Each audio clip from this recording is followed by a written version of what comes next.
बात जुर्म से जूझते आवाम की हो या समाज में बढ़ते क्राइम ग्राफ की, अपराध की हर सूरत के पीछे छुपा होता है कोई ना कोई गुनहगार।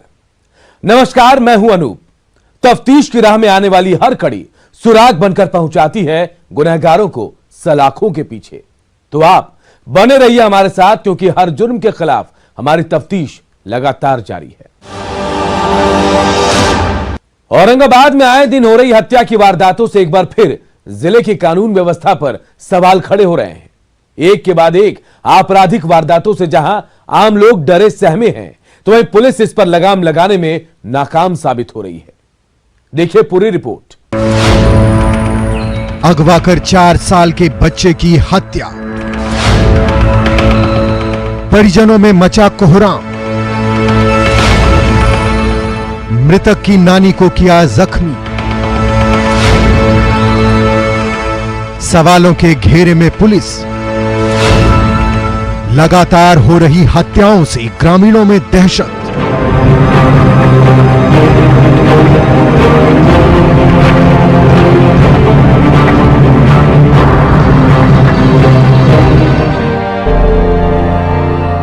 औरंगाबाद में अपराधियों ने एक 4 साल के बच्चे की हत्या कर दी। घटना औरंगाबाद के उपहरा थाना मुख्यालय की है, जहां 4 वर्षीय धैर्य का अपहरण करने के बाद उसकी हत्या कर दी गई। धैर्य का शव बरामद होने के बाद इलाके में सनसनी फैल गई। उसका शव गांव से थोड़ी दूर पर पुनपुन नदी के पास से मिला। शव मिलते ही परिजनों में जहां कोहराम मच गया, वहीं गांव में तनाव की स्थिति उत्पन्न हो गई। मौके पर पहुंची उपहरा थाने की पुलिस को गांव वालों ने शव उठाने से मना कर दिया। दरअसल बीते 24 जनवरी की रात अपनी नानी रंजू देवी के साथ घर के एक कमरे में सोए 4 वर्षीय धैर्य को कुछ अपराधियों ने अगवा कर लिया था। अगवा करने से पूर्व अपराधियों ने धैर्य की नानी पर धारदार हथियार से प्रहार कर उसे गंभीर रूप से जख्मी कर दिया था। बाद में वह बेहोश हो गई थी। धैर्य के अपहरण का पता तब चला जब अगली सुबह धैर्य का मामा रोहित अपनी मां के कमरे में गया। उसने देखा कि उसकी मां खून से लथपथ बेसुध पड़ी है और उनका भांजा धैर्य लापता है। आनन फानन में घायल महिला को गोहा के पीएचसी लाया गया, जहां आवश्यक उपचार के बाद महिला की हालत गंभीर देखते हुए चिकित्सकों ने बेहतर इलाज के लिए उसे गया रेफर कर दिया। वहीं धैर्य के नाना शशि भूषण शर्मा उपहरा थाना पहुंचे और नाती धैर्य के अपहरण के मामले की लिखित सूचना दी। और 26 जनवरी की सुबह में धैर्य का शव मिलने की सूचना गांव वालों ने पुलिस को दी। उसका शव गांव से थोड़ी दूर पर पुनपुन नदी के पास सिंचाई के लिए बने एक नाले में फेंका हुआ था। शव मिलने की जानकारी होते ही पुलिस टीम जब उसे अपने कब्जे में लेने पहुंची, तो उसे ग्रामीणों के विरोध का सामना भी करना पड़ा। मेरी मम्मी को किसी ने घर में घुस के मारा है बुरे तरीके से, और छोटा बच्चा था करीबन 4 साल का, उसे उठा के लेके गया है। कब हुआ था घटना? ये कल रात को हुई है, शायद हमें सुबह में पता चला। बड़े अधिकारी आवे और अपने निगरानी में इस चीज का तहकीकात करें और फाइंड आउट करें, इसको जितना जल्द से जल्द हो सके इसका फाइंड आउट करें। वो वहीं घटना की सूचना के बाद दाऊद नगर के एसडीपीओ राजकुमार तिवारी वहां पहुंचे। एसडीपीओ राजकुमार तिवारी ने बताया कि मामला अभी अनुसंधान अंतर्गत है और हत्या के कई पहलू सामने आने की बात भी कही और घटना की छानबीन कर जांच की जा रही है। अब इसमें इनिशियल जांच हम लोग कर रहे हैं। कई एक तरह के मैंने घरेलू एंगल भी है, और क्या मामला है ये खोल करके जांच के बाद। औरंगाबाद में एक के बाद एक हत्या की वारदात से इलाके के लोग भी सख्ते में हैं और हत्यारों की गिरफ्तारी की मांग कर रहे हैं। हालांकि पुलिस आपसी रंजिश में हुई इन घटनाओं की छानबीन में जुटी है। ऐसे में आरोपियों की गिरफ्तारी कब तक संभव हो पाती है, यह देखने वाली बात होगी।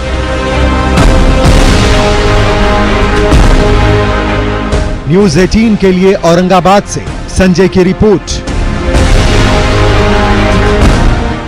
और आइए अब हम आपको दिखाते हैं कटिहार में कैसे फर्जी पुलिस और पत्रकार बनकर पशु तस्करी का खेल चल रहा है।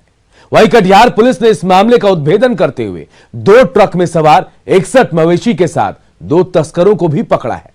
तफ्तीश में देखिए पूरी रिपोर्ट। कटिहार में पशु तस्करी गिरोह का पर्दाफाश। तस्करी के नए हथकंडे अपना रहे माफिया। 61 मवेशियों के साथ 2 तस्कर गिरफ्तार। बंगाल से हो रही पशु की तस्करी। मुस्तैद प्रशासन लगाएगा तस्करी पर लगाम।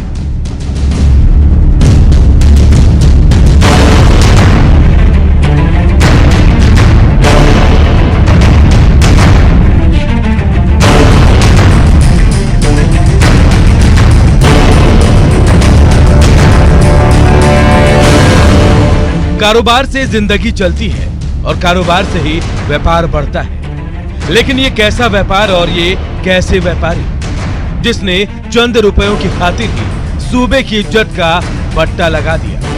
अगर यकीन ना हो तो चलिए आपको दिखाते हैं इन सूबों की सीमाओं की हालात जहां खुलेआम पशु तस्करी का खेल खेला जा रहा है। बंगाल झारखंड सीमा पर आए दिन तस्करी गिरोह का पर्दाफाश किया जा रहा है।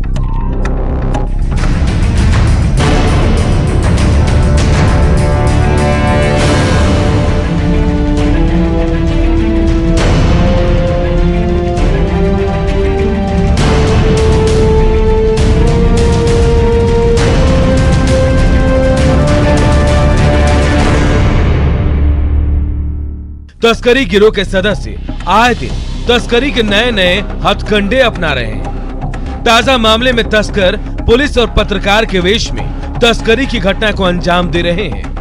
हाल के दिनों में पशु तस्करी पर लगाम लगाने के लिए कटिहार पुलिस भी सक्रिय है,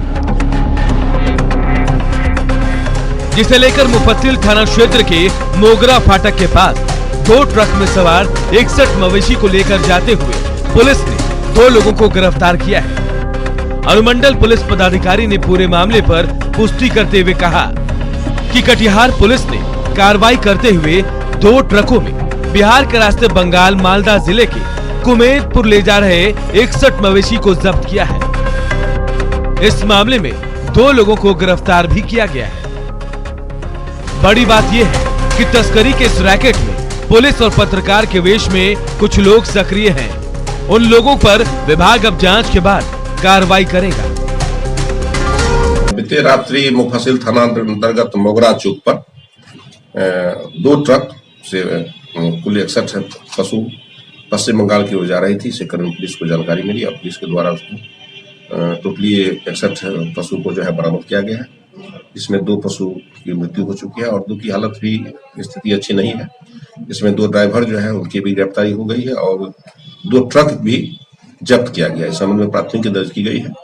उन लोगों को भेजा जा 2 व्यक्तियों को जो गिरफ्तार किया है उनको भेजा जा रहा है और जो बरामद हुआ है मवेशी उसको रखने की व्यवस्था के लिए हम लोग प्रयास में हैं। पत्रकार बन करके जो है कुछ लोग प्रयास में था जो हम कुछ पैसा ऐंठे, इस तरह की भी कुछ सूचना आ रही है। तो उस जो व्यक्ति है जो अपने आप को पत्रकार बन करके इस तरह काम करते हैं उनके विरुद्ध भी हम लोग जांच कर रहे हैं। जो रात में लोग इस तरह की जो अवैध होता है उसमें लोग यह काम करके कभी पुलिस बन के कभी पत्रकार बन के काम कर रहे हैं, उनके विरुद्ध भी हम लोग जांच कर रहे हैं और हम लोग कार्रवाई करेंगे। पुलिस के गिरफ्त में आए दोनों तस्करों का कहना है कि उन लोगों को इस बारे में बहुत ज्यादा जानकारी नहीं है। उन्हें सिर्फ बंगाल कुमेदपुर गाड़ी ले जाने का कॉन्ट्रैक्ट दिया गया था, जिसका वो लोग पालन कर रहे थे। दूसरा खरीद के दिया है। अच्छा, व्यापारी लोग। तो कागज इसका रसीद दिया आज आपको ले जाने के लिए? रसीद उन लोगों के पास है रसीद। बहरहाल बिहार के सीमांचल के रास्ते बंगाल के साथ साथ पड़ोसी मुल्क बांग्लादेश तक पशु तस्करी की चर्चा अक्सर जोरों पर रहती है। निश्चित तौर पर पुलिस इस पर लगाम लगाने के लिए अच्छा काम कर रही है, लेकिन अगर कोई शख्स पुलिस या पत्रकार के वेश में भी कानून के काम में खलल डालने की कोशिश करे तो उस पर कड़ी कार्रवाई होनी चाहिए। न्यूज़ 18 के लिए कटिहार से सुब्रत गुहा की रिपोर्ट। पूर्णिया में एक बार फिर आपसी वर्चस्व में एक मुंशी की जिंदा जलाकर निर्मम हत्या कर दी गई, जिससे इलाके में दहशत का माहौल है।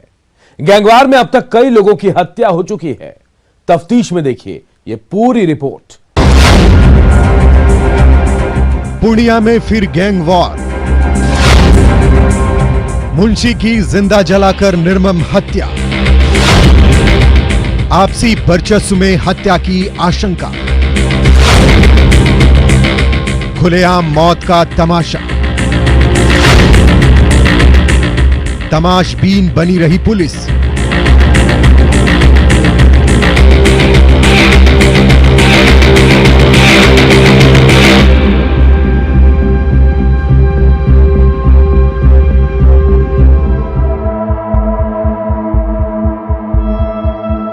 पूर्णिया में दो गुटों की लड़ाई ने पूरे शहर को दहशत में जीने को मजबूर कर दिया है। वर्चस्व की इस लड़ाई ने फिर एक और नया अध्याय जोड़ा। पूर्णिया के रघुवंश नगर ओपी का मौजमपट्टी गांव,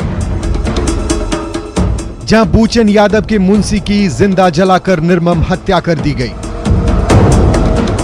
बूचन यादव के ईंट भट्ठे से मुंशी पप्पू सिंह का जला हुआ शव बरामद किया गया। वहीं बूचन यादव के परिजनों का कहना है कि विपक्षी अखिलेश यादव और भूषण यादव ने ही मृतक पप्पू सिंह की हत्या की है। उन्होंने कहा कि पप्पू सिंह बूचन यादव के ईंट भट्ठे पर करीब 25 वर्षों से काम कर रहा था। बीती रात मृतक ने अपने बेटी से मोबाइल से बात की थी और सुबह में ईंट भट्ठा पर पूरी तरह जला हुआ पप्पू सिंह का शव बरामद हुआ। वहीं बूचन यादव के परिजनों का कहना है कि मौजमपट्टी गांव में बूचन यादव, बालो यादव और अखिलेश यादव के बीच कई दशकों से गैंगवार हो रहा है, जिसमें अब तक कई लोगों की जान जा चुकी है। सिर्फ जनवरी माह में 4 लोगों की हत्या हो चुकी है। हत्या का यह सिलसिला कब थमेगा कहना मुश्किल है। लगातार हो रही इस तरह की वारदात से गांव में दहशत का माहौल है। गांव वाले डर से कुछ भी बोलने से कतराते हैं। अभी कुछ दिन पीछे ही इस वर्चस्व की लड़ाई में दिन दहाड़े पहले ऑटो चालक अरुण यादव की अपराधियों ने गोली मारकर हत्या कर दी थी। और उसी दिन जैसे ही अरुण यादव के हत्या की बात फैली कि दूसरे गुटों के लोगों ने बूचन यादव के चचेरा भतीजा राकेश यादव की भी शिवसा गांव में गोली मारकर हत्या कर दी थी।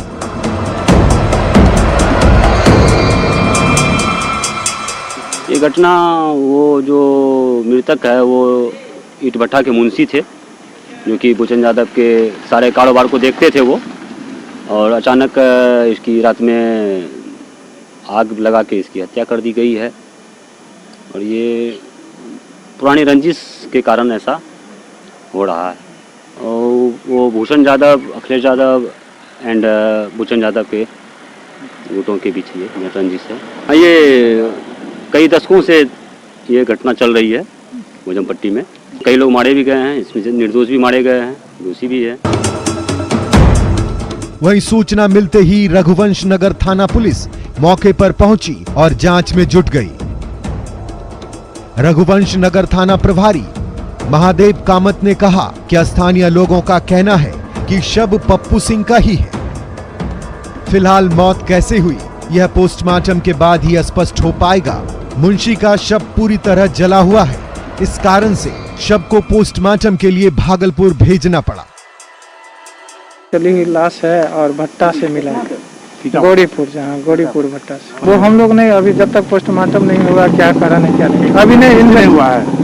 जारी अनुसंधान जारी है, जांच हो रही है, चल रही है। आदमी लोकल लोगों का कहना है कि वो पप्पू सिंह का ही लाश है, क्योंकि पप्पू सिंह ही उसमें ये रहता था।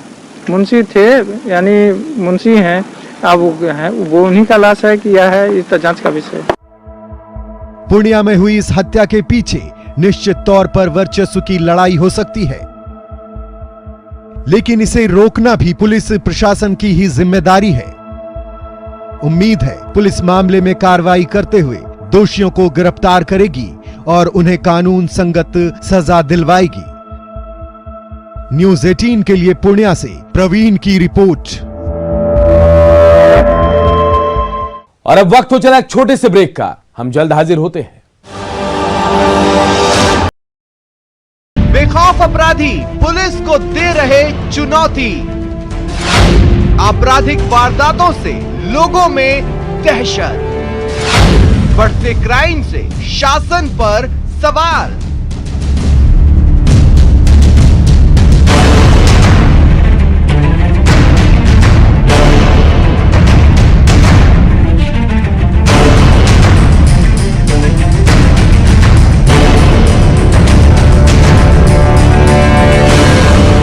जहानाबाद में अपराध का ग्राफ तेजी से बढ़ता जा रहा है। बढ़ती आपराधिक वारदातों से आम और खास परेशान है। खासकर एक के बाद एक हो रही घटनाओं से जिले के लोगों में दहशत है। ताजा मामला जहानाबाद नगर थाना क्षेत्र के तिरकी गांव का है, जहां एक शिक्षिका के घर में लूटपाट के बाद अपराधियों ने शिक्षिका की हत्या कर दी। मृतक की पहचान गांव निवासी सुल्तान हैदर काजमी की पत्नी नुसरत फातिमा के रूप में की गई। हत्या के कारणों का अभी खुलासा नहीं हो सका है, लेकिन घर में बिखरे सामान से यह कयास लगाया जा रहा है कि घर में लूटपाट की गई है और संभवतः विरोध जताने के कारण उनकी हत्या कर दी गई होगी। मृत महिला के हाथ और पांव भी बंधे हुए थे और कपड़े भी बिखरे पड़े थे। स्थानीय लोगों ने बताया कि नुसरत फातिमा मूल रूप से पाली थाना क्षेत्र के अलीनगर पाली गांव की रहने वाली है। वह वर्तमान में परस बिगहा थाना क्षेत्र के मलवालिया गांव में प्राथमिक विद्यालय में तैनात थी।